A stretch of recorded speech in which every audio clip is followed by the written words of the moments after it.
during.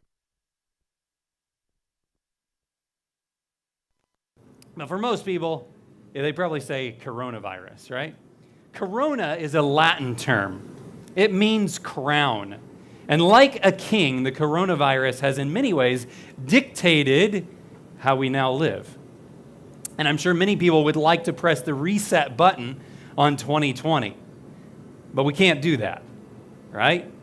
We can only move forward.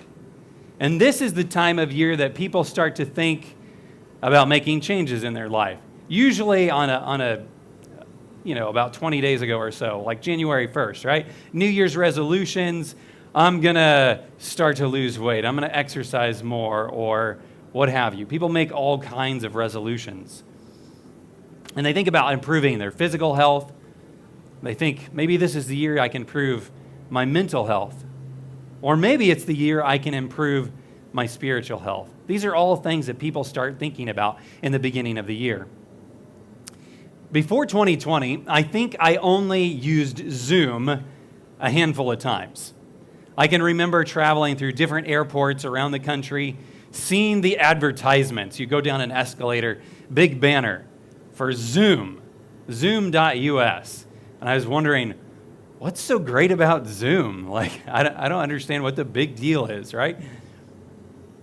Well, I think many of us watching online or here tonight have probably used Zoom more than a handful of times recently. And so the other day I decided, I want to just see what this is trading at. And for the third time in my life, I kicked myself. The first time was Google. I remember I was cleaning in a laboratory on a college campus. I had the big projector on the screen while I was cleaning. I was watching the news. And I remember the day that Google opened as an IPO. And I said to myself, I should take the money that I have for savings and put it into that stock. And I knew I should have done it. I just knew it. I knew it. And today, if I would have done that, I think I would have $100,000 in Google stock. So I'm kicking myself for that. The second time was Tesla. And the third time would have to be Zoom. Because if you look at 2019, just before the coronavirus hit, all the news outlets, Zoom stock was about as low as it's been. It was at about $62.74. And just today, I decided to look. It was at $383.40. That would have been a nice little boost, all right? But this seminar is not about stock prognostications. It's about media. And when it comes to media in our lives, I think there are three ways that we can look at this. There's the good, there's the bad, and there's the ugly. Let's talk about the good. These days, we can collect a lot of information. I think that's good. We can get data, statistics. There are many bytes being generated all the time. In fact, what I was reading from Forbes is we're up to 2.5 quintillion bytes of data are generated every day. So we're generating a lot of data. We have access to a lot of data. And if you look at what's happening online in just 1 minute, the statistics are staggering. We spend about $1 million collectively, just $1 million every minute. It's a lot of money. We share over 41 billion messages on WhatsApp. That's a lot. We make nearly 1.4 million video or voice calls. And Amazon ships over 6,600 packages in 1 minute. So there's a lot going on. And the internet now reaches 6% more people than it did even last year. You can be educated on any subject that you want, right? You don't have time to read? No big deal. There's audiobooks. There's video, right? There are a number of online courses that you can take where you can advance your knowledge for free and expand your education. In one sense, you could say we really have no excuse to be ignorant, because if we want to know, we can know. And if we want help, It's available, and we can find it. A few years ago, I was reading about a lady who had built her house primarily from watching YouTube videos. She had a bit of a settlement. I don't know if that means it was a divorce or a spouse died or something, but she had somewhere in the vicinity of about $70,000. And she had 4 or 5 kids. And she said, you know what we really need that would help us is a house. And she said, you know, all of this money that I have isn't going to buy a house, so I have to become educated and learn how to build a house. So she did. And between YouTube and going to Home Depot and Lowe's and talking to the people there, she built a house for that amount of money. And I think that house was worth somewhere between $400,000 and $500,000 when she got done. So if you want to figure it out, you can figure it out. We also have access to the Bible like never before. It's at our fingertips, ready to be read at a moment's notice. How many of you have the Bible on your phone? Yeah, and I'm sure if we were seeing hands online, we would see a lot of hands online as well. So we can collect a lot of information. But we can also connect. We see this in the workplace, right? In a recent survey by Trust Radius, companies are increasing their spending 57% in the realm of collaboration. And I thought this was interesting. In one survey, 99% of people said they would choose to work remotely at least part of the time for the rest of their careers. I mean, think about it. It's pretty nice being at home, isn't it? You save on gas money, you know. There might be some downsides. The kids might be noisy, but it's pretty nice. I mean, you can go to work in your pajamas. That's nice, right? So, some advantages there. And 83% of employees are already using technology to connect in the workplace through online collaboration. But we can do more than that. We have family. How many here today have family members who live at a great distance? Yeah, I see a number of hands, a lot of hands. But that is made a lot easier with technology, right? We have apps like FaceTime and Zoom and WhatsApp and Facebook Messenger, and they help us connect to those that we love who live far away. And I always appreciate it when I'm on the road, I can call my kids and they can see me. And you think about that, 20 years ago, that wasn't really happening, right? But I can do that today, and I think it's a great feature. This was being tracked as early as 2010. Pew Research was noticing how video calls and video chats were on the rise in prevalence. And just between 2009 and 2010, video chatting had doubled. And of course, that has increased much more dramatically since that time. And if you look at recent statistics, you can see people are using a variety of platforms that I already mentioned, like FaceTime and Facebook Messenger and Zoom and Skype and WhatsApp and Google Duo, and the list goes on and on. Technology has afforded us the ability to spread the gospel in new and interesting ways. We can use radio, television, the internet. And just a little organization that I work for, Little Light Ministries, we have about 20 people enrolled in online Bible study course right now, which is very nice that we're able to do that. If we look online, we can see that our current situation, people are looking for answers during this time of pandemic. They're going online and looking, do I need to turn to Jesus? I need more prayer. My anxiety is up. What am I going to do? What if I die? What if my family members die? People have questions and they want answers. And so you can look at the headlines across all kinds of outlets. This is from Christianity Today. It says, coronavirus searches lead millions to Jesus. One ministry reported that their increase in online activity had grown to 170%. And just the other day, I was tracking some analytics for the group that I work with, Little Light Ministries, and during the time of the pandemic, from February to just the other day when I was looking, our ministry gained 48,000 subscribers. We nearly doubled our subscriber count in that time period, and we're a little over 100,000 today. According to Pew Research, 24% of Americans say their faith has even become stronger during this time, which I think is really interesting because A lot of people are experiencing unknowns. They don't know if their mother or father is going to live because they're in the hospital. They don't know what's going to happen to their financial future because things are unstable. They don't know what's going to happen. They have anxiety because of political situations, right? But despite all that, America is saying 25% of us, our faith is growing. So that's good. But then there's the bad, right? Or at least there are some things that are unfortunate about the rise of technology in our lives.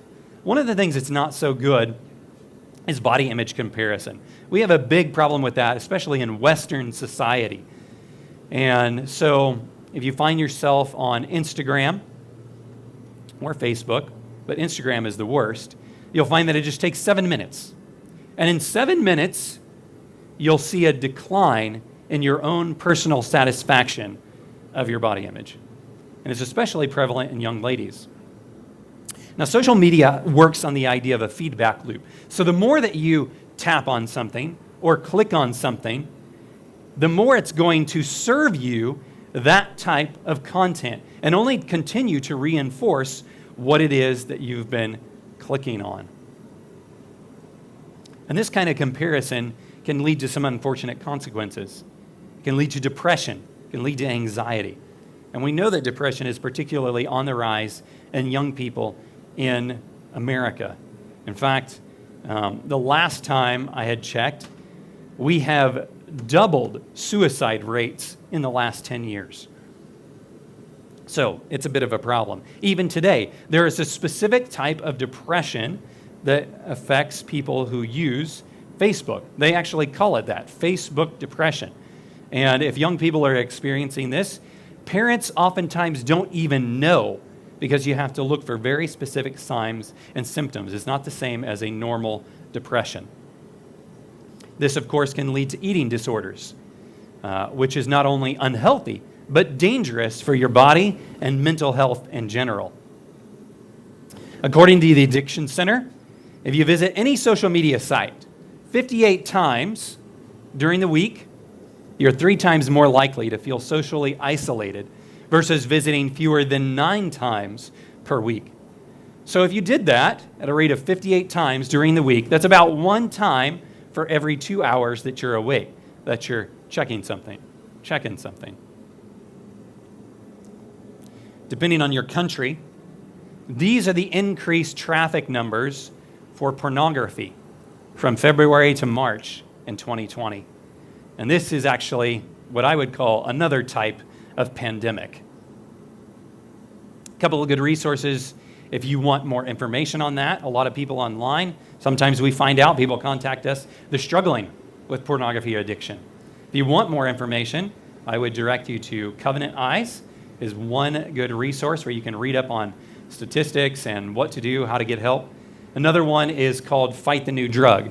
This one is not a Christian organization, but they have some very, very good information on fighting pornography and helping people get away from that. We also know that when it comes to the realm of video games, violence in them can cause aggression. There's a direct link. Dr. Brad Bushman from BYU actually puts it pretty bluntly. He says it this way: people who say there aren't enough studies on violent video games don't know what they're talking about. There is little margin of error, and the findings are so statistically significant that there is no question that violent video games affect behavior. He's very realistic in his approach. I've watched a number of his videos, and I like how he asks the question. A lot of people they'll say, I play a violent video game, and that doesn't mean I'm going to go out and kill somebody. Well, I think we all recognize that for 99% of people out there. They're not going to go on a shooting spree. But how does it affect your relationship with your mother and father, your siblings, or your peers at school?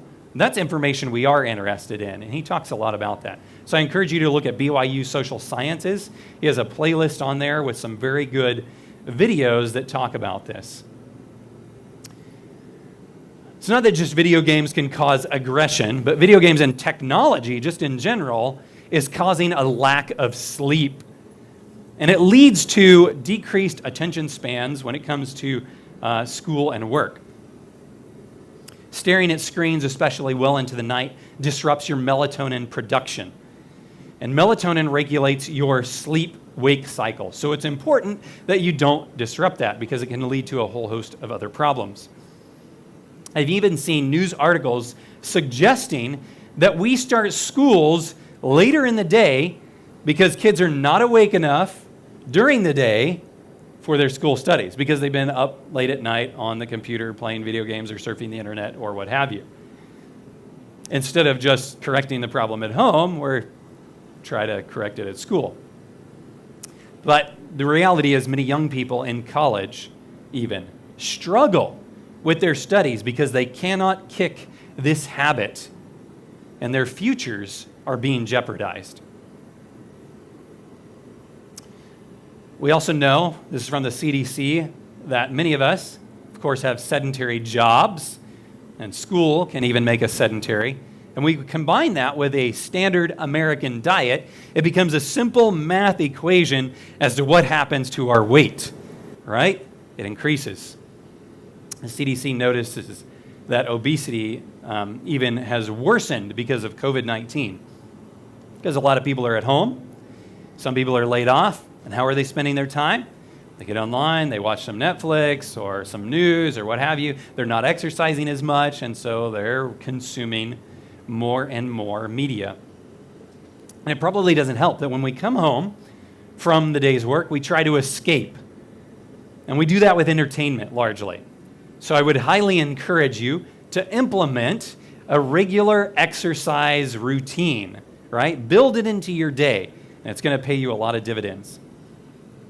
According to the Journal of Pediatrics, a lot of television can actually lead to poor academic performance.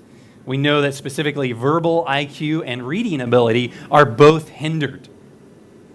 And we also know that particularly fast-paced programming is a problem. A good example of that, you wouldn't think of this, but a good example is Baby Einstein videos. They are actually not going to help your child become a genius. That type of content is not good for their mental development. In this same article I was reading, it shows a chart which correlates fast-paced programming, like Baby Einstein, with puzzle ability and delay of gratification. And kids who watch fast-paced programming actually performed very poorly in each of these areas. It's also now being discovered that if you start your entertainment habits at an early age, it can lead to a cognitive decline even as early as your midlife. Well, what about the ugly? Well, one thing that I think is ugly in all of this is when information is used for gain to exploit consumers. You see, marketers and advertising companies, they track what kind of media you watch and how much you consume. They know that you're watching, they know what you're watching, they know how much, for example, news you are watching. We know, according to Nielsen, which tracks these statistics, that the news was watched at a 215% increase in the U.S. compared to 2019, over 2020. And we were doing it largely on our mobile devices. They know that too. So, Nielsen tracking our media consumption. What else were they tracking? Well, they looked at our TV engagement. And I decided to zero in on the United States because that's what's most relevant for all of us here tonight. Maybe some of you watching are outside the U.S., but I encourage you to look this up. The average person went from watching 275 minutes of TV to 354. That's 4.58 hours versus 5.9 hours. Now, if you sleep for 8 hours, and you probably should be sleeping about that much, and you go to work for 8 hours, that leaves you 2 hours. If you're watching TV that much, 2 hours left to get everything else done. I don't know how people do it. I really don't. And it almost always boils down to one thing: money, right? It's what makes the world go round in many ways. Money, drive for profits. It's the reason why Google pays a lot of money to a competitor annually In fact, they pay between $8 and $12 billion to Apple every single year for one purpose, so they can be the default search engine on your phone. That's a lot of money. But they know if you're on Google and you're searching, what are you going to see? You're going to see ads, and they make money from those ads. So they think it's worth it. It's also why, when you watch a television program, especially commercial TV, right? There are more ads towards the end of the program when they're about to reach the conclusion, because they know they've got you hooked, right? So they can air more of those ads more frequently because they know you're going to ride it out to the end of the program, and they've captured your attention. You see, what advertisers know, what social media company knows, what Hollywood knows, is how your brain works. And they have mastered it with the release of key chemicals in your body. Their story usually goes something like this. We have the headline or the introduction. Then you have the problem, peril, or pain. Then there's a solution or some kind of resolution, right? And then there's a call to action or a happy ending. And that's where the 4 happy hormones come in: serotonin, dopamine, oxytocin, and endorphins. So serotonin is thought to regulate your mood, happiness, and anxiety. Low levels of serotonin are linked to depression, and it's involved in regulating attention, sleep, and pain. You can think of it as a natural mood stabilizer that's at work in your system. Dopamine plays a role in how we feel pleasure. It's a big part of our ability to think and to plan. It helps us strive, it helps us focus and find things interesting. It plays a huge role, though, in your motivation and reward system in the brain. But over time, that reward is dulled, and it takes more and more to be satisfied. This is the same chemical that's released when people smoke, when they drink, and when they gamble. It's the same chemical that's also released when you're on your cell phone. Now, this is particularly problematic for teens because part of their developmental process is friendship. Some of them, when they get down, they can't cope with the stresses of life, they start turning to alcohol. All right? But more and more we're finding are not turning to alcohol, they're turning to their devices. And that's what they're using to cope and medicate themselves. Which that doesn't help them either, because that actually leads to more depression. It's thought to have been a driving force behind, oxytocin. Forgot to tell you, oxytocin is a driving force behind attraction and caregiving. Even controls key aspects of the reproductive system, childbirth, lactation, things like that. Some of the latest research suggests that oxytocin seems to indicate it acts like a natural volume dial, turning up and amplifying brain activity related to whatever someone's already experiencing. And then there are endorphins. Endorphins are opiate-like chemicals in the body which help with alleviation of pain. They're also the same chemical that's released by runners when they're experiencing the runner's high. You see, marketers can trigger endorphins. They can make people feel happier, less stressed, and that encourages you to engage in the decision-making process. And it helps you feel more positively about that decision to purchase something. So let's recap. Serotonin, mood stabilizer, it's involved in well-being and happiness. Dopamine, pleasure, motivational role in the brain's reward system. Oxytocin, it's related to bonding, love, and trust. And endorphins, pain relief, runner's high, and relaxation. And it's important that you know how these things function for your own well-being. But let's take a look at script writing again, but let's do it from a biochemical standpoint. See, with the headline comes dopamine, and that's released by the brain in the beginning because of the anticipation of the reward. It's like Pavlov's dogs. We don't even need the reward at the end because dopamine thrives off of anticipation. Then there's cortisol. Cortisol is a stress hormone. Oh, wait, I didn't even get to cortisol. I'm looking ahead. Sorry, dopamine. Dopamine's also the chemical that's released when you're checking your phone. Every time it buzzes, every time it dings, every time it rings, this is a dopamine release, okay? Because it represents a reward or the potential for a reward, and your brain likes rewards, and it likes dopamine.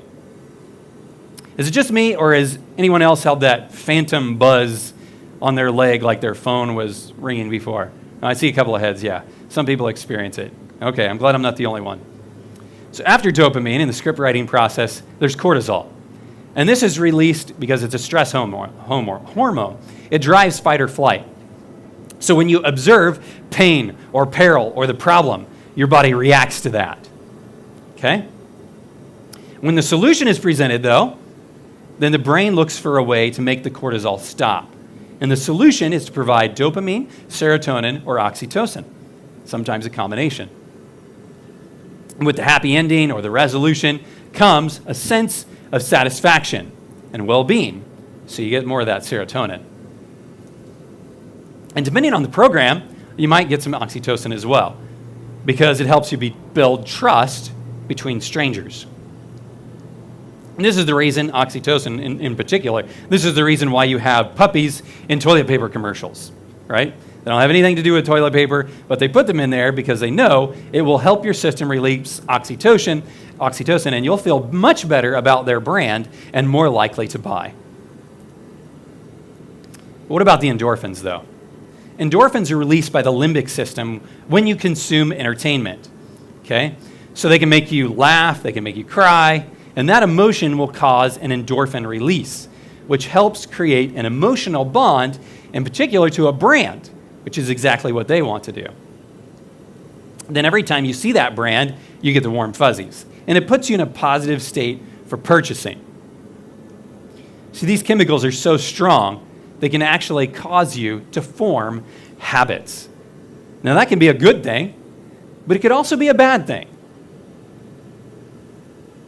The important thing to remember is this is how your body responds naturally. And there's nothing wrong with the natural mechanisms in your body. God put them there in place to work for a reason. The problem is what we expose ourselves to and how often. And because we can become addicted through these mechanisms, we can sometimes fall into a trap without even realizing it. And for very young minds, they are geared to mimicking what they see.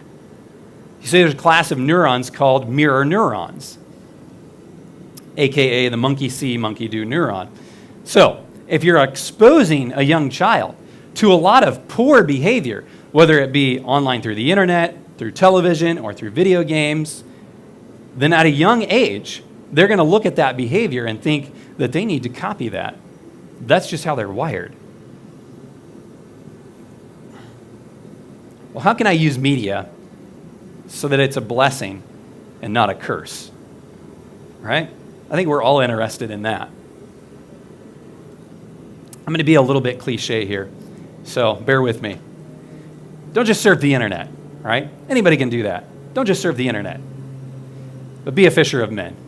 You know, Jesus said, "Follow me, and I will make you fishers of men." I'll touch on this more tomorrow, but our lives, and this includes our digital lives, they should have purpose, and they should have meaning, right? We're not just on this earth to wander aimlessly or aimlessly be on the internet for no reason, no purpose. Don't just be a watcher. Be a watchman, right? As Christians, we believe that Jesus is coming soon, and the world needs to know that. So use these technologies to that end. And I would say if you can't use them to that end, or you struggle to use them to that end, and you recognize you have an addiction and you can't stop, you need to get some help. Give people a gift. What do I mean by that? I mean, be present. Listen to people, right? We are tuning out way too much in society. Our friends are noticing, our children are noticing, and in the meantime, there are people all around us that are suffering. They have problems. Anxiety's on the rise, depression's on the rise. All right? You look at the news, people are dying. All right? People need somebody who will be there for them. They need somebody who will listen to them, to listen to their problems. And your job at that point is to point them to Jesus. But if you listen, you can help them. I'd also encourage you, as a parent or a grandparent, to follow the American Academy of Pediatrics guidelines when it comes to your children and media consumption. They have some good guidelines. They say that you should avoid media use except for video chatting. Now, there's a reason for that. The reason video chatting is given as an exception is because video chatting is not what's considered to be fast-paced programming. It's more akin to a real-life interaction. So as they've studied and done research, they don't actually see a problem with that type of use of technology. But aside from video chatting, they say if your kid is between 18 and 24 months old, you should discourage media use in general. If they're 18 to 24, they encourage only high-quality media, but with your child. In other words, don't just sit them in front of the black box babysitter, all right? You should be interacting with them. You should be asking questions of them, helping them think through what they just saw. Remember, you're the parent. You don't have to be pressured about what other parents are doing around you. You don't have to be pressured to introduce technology at a young age just because the Joneses are, right? You can take your time. It's not going to hurt your child's development if they're not consuming media at 2 years old. In fact, if anything, it will probably help.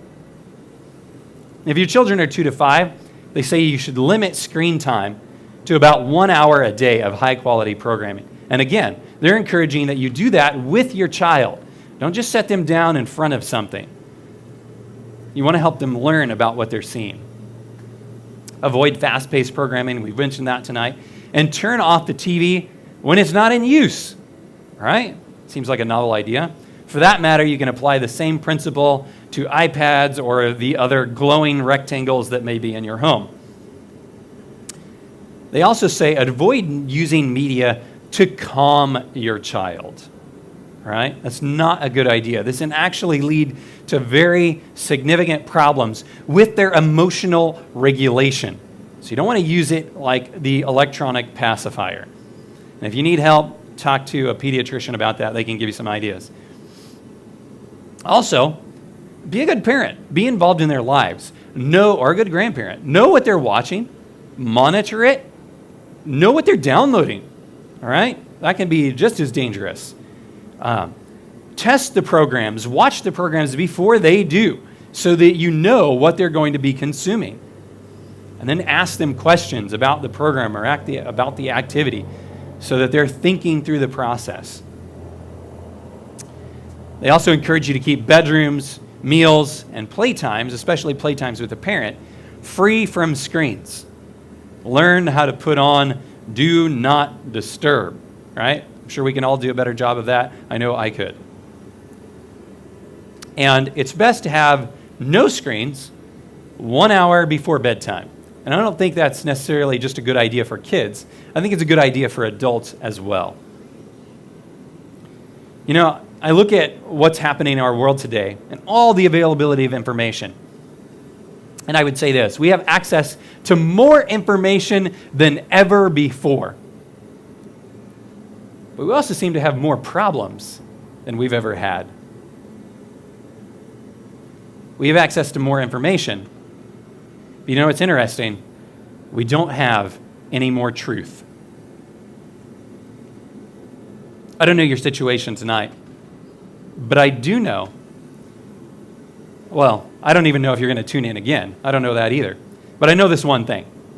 No matter what you're going through, no matter what you've done, Jesus can deliver you.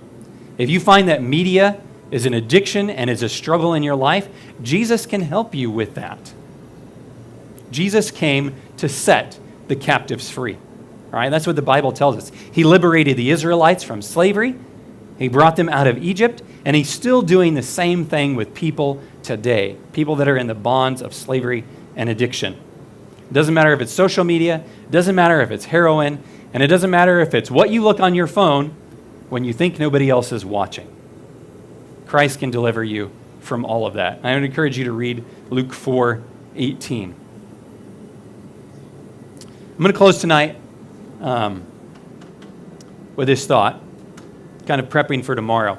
I came across this article from Harvard University, and I really like the title. It says, Dopamine, Smartphones, and You, a Battle for Your Time. So I'm not going to talk necessarily about this Harvard article tomorrow, but we are going to talk about time. I think that's an extremely important principle that we need to understand from the Bible in order to help manage media in our lives. I get calls from parents probably once a week. My child is involved in this. My child is involved in that. What do I do? And I want to help parents, grandparents, individuals lay what I would call a solid foundation to build on. I want to thank you for coming this evening. I encourage you to check out more presentations like this. I work for Little Light Ministries. My name is Keith Detwieler. Probably did a terrible job at an introduction because we were rushing from the beginning to get going, being late. But look up littlelightstudios.tv.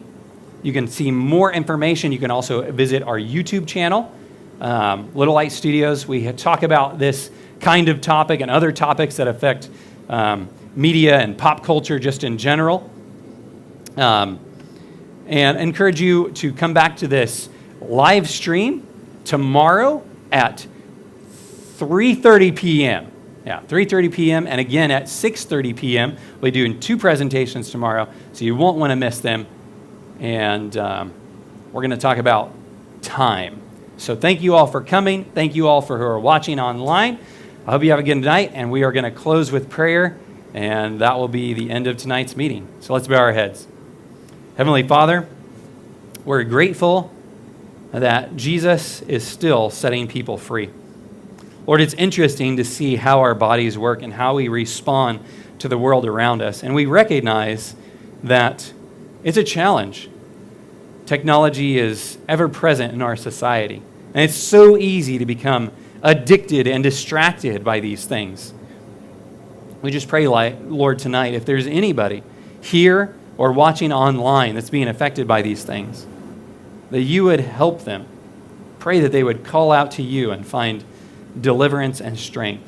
And for those of us who don't have that, we pray that you would help us, Lord, to use these things in a wise and responsible way. And we ask all this in Jesus' name. Amen.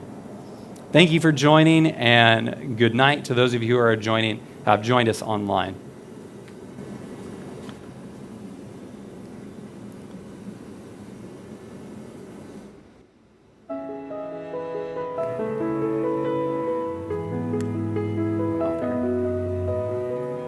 Thank you all for coming as well. I didn't want to address you while the live stream was going. That would just be a little bit awkward. Chris, did you have some comments? You looked like you were walking this way. But I thank you for coming out and helping to support this event. You can come on up. And